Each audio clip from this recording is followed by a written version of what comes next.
Hello, I am Caroline from Inspired to Change. I am a clinical hypnotherapist, I am a coach, an artist and a teacher, and most definitely not a juggler, okay? Now, over the past 6 years, I have made it my mission to empower others to take back control of their lives, to get unstuck, to find a way to thrive so that they can give the best of themselves to the world. And I do this by educating people about how their brain works and teach them how to get it working better for them. So why the juggling balls? Well, I'm going to be using these to explain to you how you can rewire your brain. Tap into the amazing resources that you've got up here so that you can achieve some awesome goals. So keep watching and find out how I'm going to do that.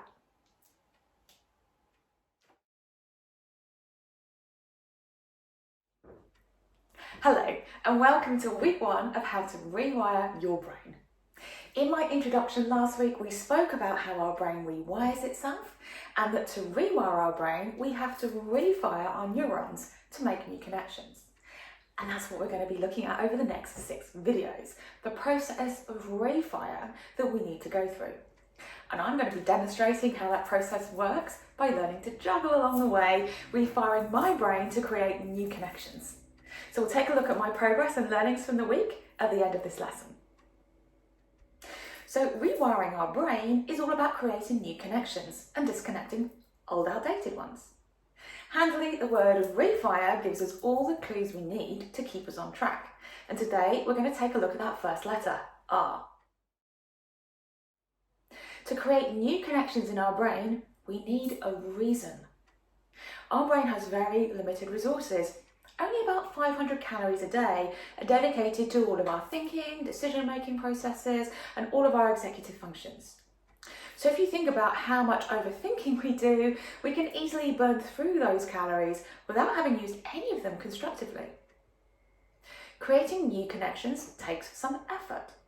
So if our brain is going to allocate some of that precious energy to create new connections, there needs to be a good enough reason. If we think about these connections in our brain as being like a series of pathways, let's say you took a trip to the country park where all the paths are well maintained and laid out for you. It's really easy to go down, and that's what you do every day. Every time you go there, you follow the same path. You know where it's going, how long it will take you, and what you'll encounter along the way, and you also know that it's safe. But let's just imagine for a moment that you're standing at the entrance to that park with this lovely, easy pathway in front of you. But off to your right, you notice something new, something you've not seen before. Maybe it's sparkling in the sunlight. Maybe it's an exciting looking building or a person or an animal you've always wanted to meet. But there's no pathway to get there. Between you and this exciting object or person is a field. It's a terrain you don't know. It might be boggy or marshy. There might be bushes or rocks in your way. You don't have any previous experience of it that will let you know it's safe. You have to create your own pathway. You might get halfway there and find that the way ahead is blocked and you have to backtrack and find a different pathway. So it's going to be pretty hard work forging a brand new pathway through this unknown terrain. But when you get there, boy, does it feel good. That sense of achievement, of getting there, but also the enjoyment of the end destination itself. It was hard work, but it was worth it. Now the next day, you stand at the entrance to the park and you have a choice now. You can go down the easy, well-worn path, or you can go down this new pathway.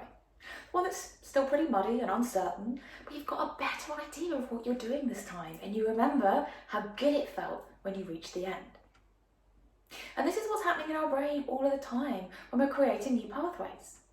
Every time we choose to go down the new pathway, it becomes easier and easier to go down. Remember, neurons that fire together, wire together. And every time we choose not to go down the old pathway, that one gets weaker and weaker. Connections that are out of sync fail to link. And pretty soon that old pathway ends up being the more difficult one to go down. Just think about it in the country park. If you stop using a pathway, it quickly becomes overgrown and difficult to navigate. And the brilliant thing about our brain is that eventually, once it sees that a pathway is no longer being used, it prunes off all the materials used in that connection and recycles them, creating the next new connection. So we don't ever have to get stuck with anything. Now, I said something really important before about which pathway we go down. We choose. Now, it might not always feel like it when we're reaching for that 10th chocolate biscuit, but it is a choice, and we are in control of it. And what makes it easier to choose the right pathway is our reason. We need a good reason to choose to either create a new pathway or go down that one that's still tricky to navigate over and above the easy option. And where people often go wrong is we don't dig deep enough when we're looking for our reason. So I remember one businessman coming to see me in my hypnotherapy practice because he was procrastinating big time, okay? He knew how to run his business, he knew what needed to be done, but he just was doing none of it. And when we looked at his reason, okay, he had a reason, he had a nice figure.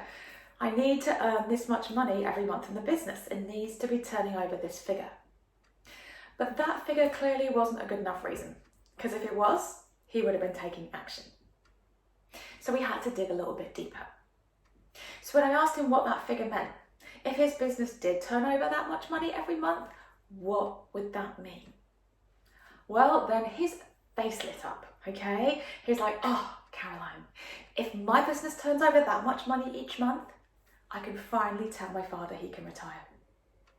And that would mean the world to me, he said, because it was his father's business. His father set the business up. He did all of the hard work building it up. And this guy felt a little bit like a fraud. He'd just taken this business on, this business that was already successful, kind of felt like he didn't really deserve it that much. And so being able to turn that much money over every month meant he could finally tell his dad he could retire.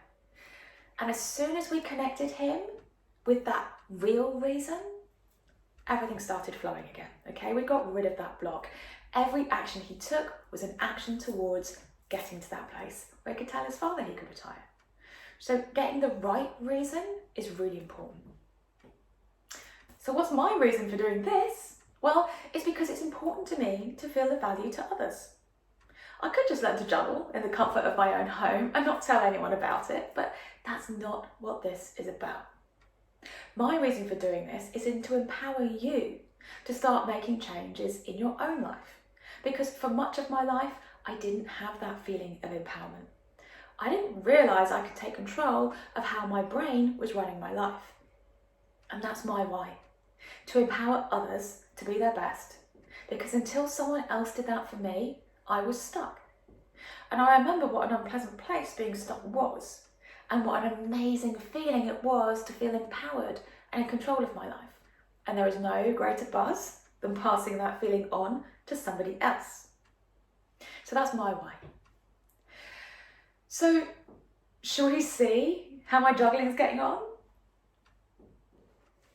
Okay, so I've been practicing since I last saw you every day for a good 10 to 20 minutes.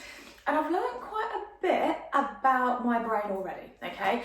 The first thing that I learned was that I had to find the right teacher, okay? I had to try out a few different YouTube videos before I struck on the one that my brain went, oh yeah, I get it, okay?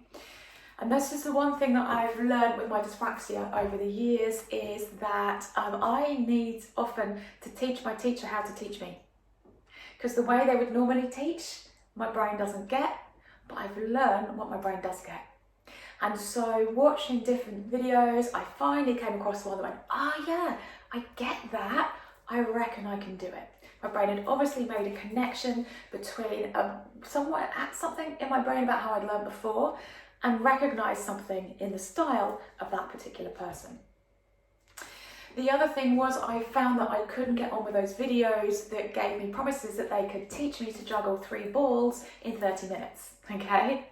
Now, some people may well be able to do that, but I knew that it was going to be more difficult for me with my dyspraxia. Not that I couldn't do it, but what I've learned through everything that I've had to learn that has challenged my dyspraxia in terms of my spatial awareness and my coordination. So learning to drive, learning to swim, learning to dance, all of those things, I knew I could do them, and I did do them, but I knew they'd take me longer. So when I heard those people telling me that they could help me to juggle in just 30 minutes, it jarred in my brain. It didn't feel right, it didn't feel authentic, and so I didn't connect with those videos. So the one that I found didn't even talk about time. There was no pressure from my brain's point of view in terms of how long this is going to take you. It was just practice it until it feels natural. And that felt like something that I could do.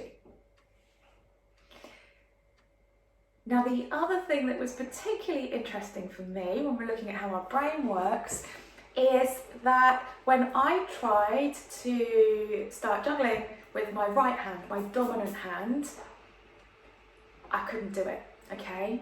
The connections in my brain about how my right hand moves were so strong that I couldn't jolt it out of them. So if you think about it, juggling, we're doing this, okay? That action. That's not how my right arm normally moves. My right arm normally moves like this, okay? Whether I'm typing, whether I'm cleaning, whether I'm cuddling the cats, whether I'm feeding the chickens, whether I'm cooking dinner, okay? The normal action in my brain, the neurons that are fired together, are more often this. So trying to get it to do this was really difficult.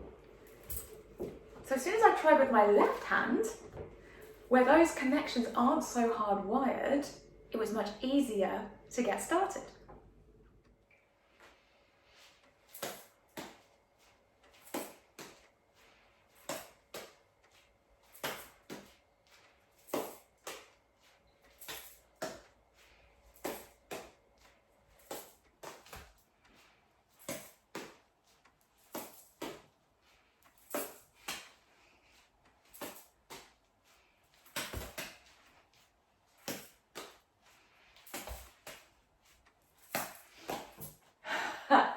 So, a lot better than last week. So, join me next week and find out all about what the E in Rewire is all about, and find out how much better I'm getting at my juggling. Join me next week. Bye.